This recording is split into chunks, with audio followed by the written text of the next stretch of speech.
الحمدللہ وکفا وسلام علی عباده الذین اصطفى اما بعد فاعوذ باللہ من الشیطان الرجیم بسم اللہ الرحمن الرحیم قوا انفسکم واہلیکم نارا وقودها الناس والحجارہ سبحان ربک رب العزت عما یصفون وسلام علی المرسلین والحمد للہ رب العالمین۔ سب لوگ ادب محبت ذوق شوق سے درود شریف پڑھ لیں۔ اللہم صلی علی سیدنا محمد وعلی آل سیدنا محمد وبارک وسلم۔ اللہم صلی علی سیدنا محمد وعلی آل سیدنا محمد وبارک وسلم۔ اللہم صلی علی سیدنا محمد وعلی آل سیدنا محمد وبارک وسلم۔ پچھلی کلاس میں تیسری کلاس میں یہ جو مختصر تربیت اولاد اور اسلام، اولاد کی تربیت کے حوالے سے ہماری گفتگو چل رہی ہے، کچھ دن سے ہماری کلاسز چل رہی ہیں۔ تو پچھلی کلاس میں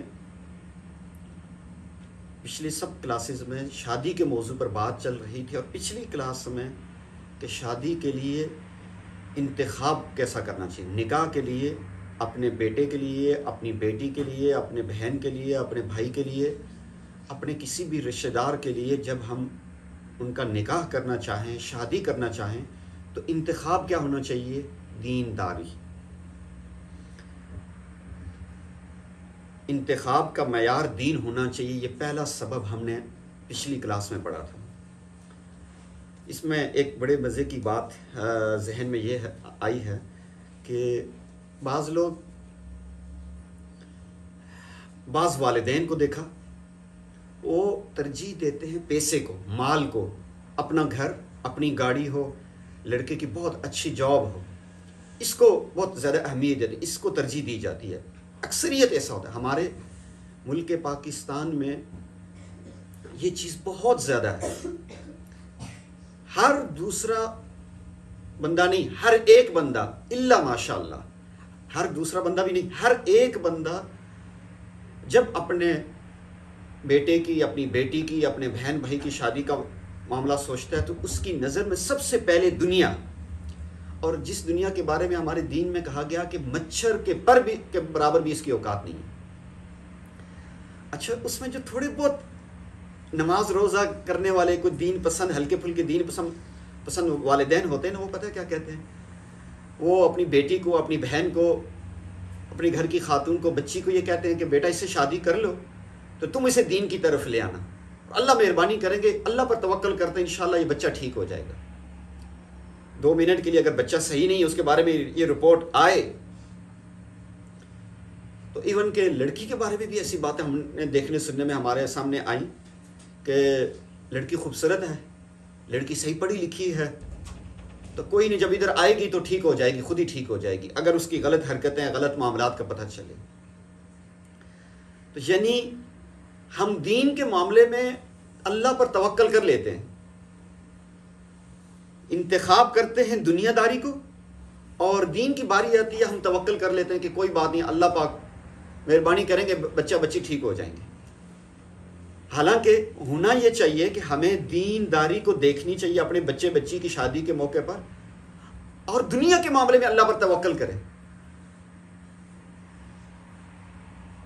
دنیا کے معاملے سے کیا مطلب؟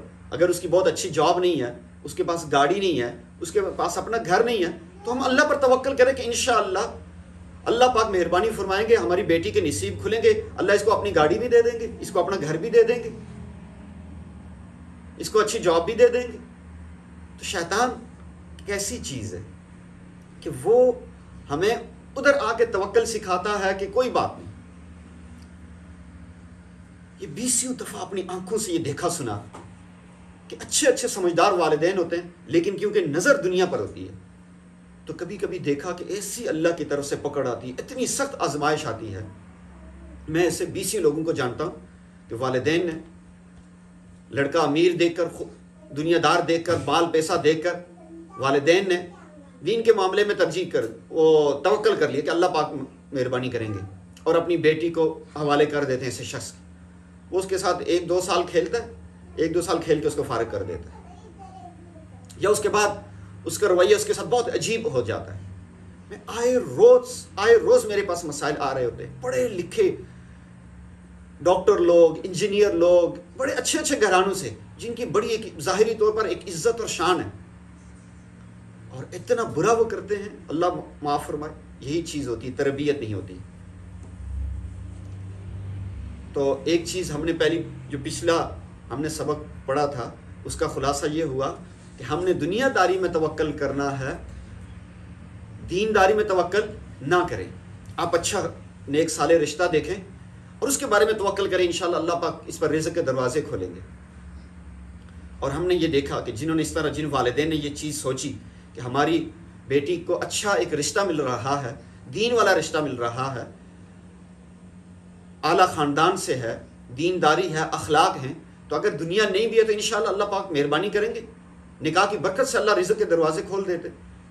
تو اگر جن کی سوچ یہ ہوتی ہے نا، اللہ پاک ان پر واقعی مہربانی کر دیتے۔ اس پر ایک اور واقعہ ذہن میں آ گیا۔ اماں حلیمہ سعدیہ رضی اللہ تعالی عنہ جب پیارے آقا حضور خاتم النبیین صلی اللہ علیہ وسلم کی پیدائش کے موقع پر طائف سے تشریف لائی اور آ کر آپ علیہ السلام کو گود لیا، تو آپ لوگوں کے علم میں وہ واقعہ ہوگا کہ اماں حلیمہ سعدیہ کے ساتھ اور بہت ساری خواتین آئی، اور وہ ساری آپ علیہ السلام کو ریجیکٹ کرتی گئیں کہ یہ یتیم بچہ سمجھ کر ریجیکٹ کرتی گئیں، اور امیر خاندانوں کے بچوں کو گود لے لیا۔ اور اماں حلیمہ سعدیہ رضی اللہ تعالی عنہ، سبحان اللہ، جب وہ آئیں اور انہوں نے پیارے آقا حضور خاتم النبیین صلی اللہ علیہ وسلم کے چہرہ مبارک سے کپڑا ہٹایا تو آگے چھوٹا خوبصورت بچہ نظر آیا، تو اپنے خاوند کو پتہ کیا کتابوں میں الفاظ لکھے ہوئے ہیں، عسى اللہ ان یجعلنا فیہ برکہ۔ اللہ اکبر کبیر۔ آپ توجہ کریں کہ آپ علیہ السلام کی تربیت کے لیے، آپ علیہ السلام کی پرورش کے لیے اللہ نے کس عورت کا انتخاب کیا۔ اللہ نے جس عورت کا انتخاب کیا، اس نے بچے کو دیکھتے ہوئے جب سنا کہ یہ بچہ خوبصورت بچہ ہے لیکن اس کا والد نہیں ہے، تو انہوں نے پتہ اپنے شوہر کو یہ جملہ بولا کہ اللہ سے بڑی امید ہے کہ اللہ اس سے ہمارے لیے برکت کو پیدا فرمائے، عسى اللہ ان یجعلنا فیہ برکہ۔ تو جس خاتون کی نظر برکت پر تھی، اللہ سبحانہ و تعالیٰ نے پھر ان کی گود میں کس کو لا کے بٹھایا۔ اللہ اکبر۔ قربان جائیں پیارے آقا حضور خاتم النبیین صلی اللہ علیہ وسلم کی ذات اقدس پر۔ آپ علیہ السلام سے دنیا کتنی محبت کرتی ہے نا۔ آج لوگ آتے ہیں ہمارے پاس، خواتین آتی ہیں، کہتی ہیں کہ کوئی وظیفہ بتائیں آپ علیہ السلام کی، ایک دفعہ زیارت نصیب ہو جائے، اس مبارک پیارے چہرے کو خواب میں ایک دفعہ دیکھ لے۔ کتنی دنیا تڑپتی ہے۔ ایون کہ غیر مسلم بھی جب آپ علیہ السلام کے بارے میں پڑھتے ہیں تو ان کے دل میں بھی شوق پیدا ہو جاتا ہے کہ کاش اس نبی کو ہم دیکھ لیں، وہ کس طرح کے نبی تھے۔ تو اماں حلیمہ سعدیہ رضی اللہ تعالی عنہ نے ایسی عظیم الشان ہستی کو اپنے سینے کے ساتھ لگایا، اپنی چھاتی سے دودھ پلایا۔ کیا اللہ نے سعادت اور خوش قسمتی عطا فرمائی۔ کیوں؟ نظر کس پر تھی؟ اللہ کی ذات پر اور برکت پر۔ اور پتہ دوسری بات انہوں نے کیا کہی کہ اس بچے سے ہمیں سکون ملتا رہے گا۔ سکون اور برکت کی خاطر انہوں نے آپ علیہ السلام کو گود لیا۔ پھر کیا سعادتیں، کیا خوش قسمتی دنیا نے پھر اپنی آنکھوں سے دیکھی۔ تو بہرحال شادی، اولاد تب پیدا ہوگی جب شادی ہوگی۔ تو شادی کے لیے ہمیں سمجھایا جا رہا ہے، ہمیں پڑھایا جا رہا ہے کہ شادی کے لیے ہم دین والے رشتے کا انتخاب کریں۔